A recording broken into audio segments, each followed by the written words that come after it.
Hi friends, আপনাদের সকলকে স্বাগত আমার গার্ডেনিং অ্যান্ড নেচার চ্যানেলে। আজ আমি আপনাদেরকে আমার ছাদ বাগানের একটি ছোট্ট অংশ দেখাবো।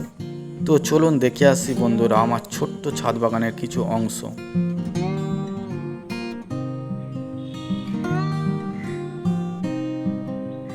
একসঙ্গে অ্যালবেস্টারের ওপরে কয়েকটি গাছ বসিয়ে রেখেছি, যেমন পর্তুলিকা, কয়েন প্ল্যান, দুর্বা ঘাস এবং পুদিনা।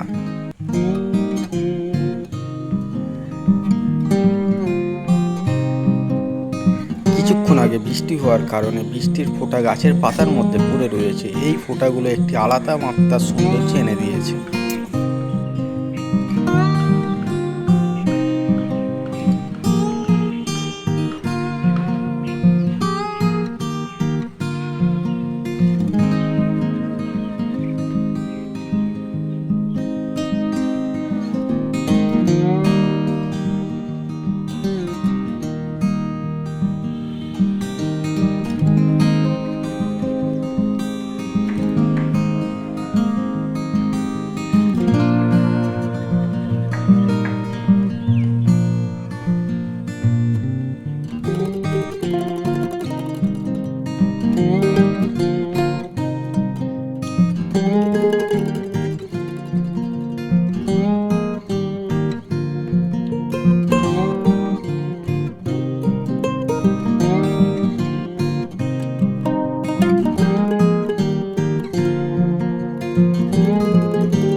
এই ছিল আমার ছাদ বাগানের কিছু সৌন্দর্যপূর্ণ দৃশ্য। কেমন লেগেছে ভিডিওটি আমাকে কমেন্ট করে অবশ্যই জানাবেন। নতুন হলে আমার চ্যানেলে সাবস্ক্রাইব করবেন। আর শেষ পর্যন্ত দেখার জন্য আপনাদের সকলকে অসংখ্য ধন্যবাদ।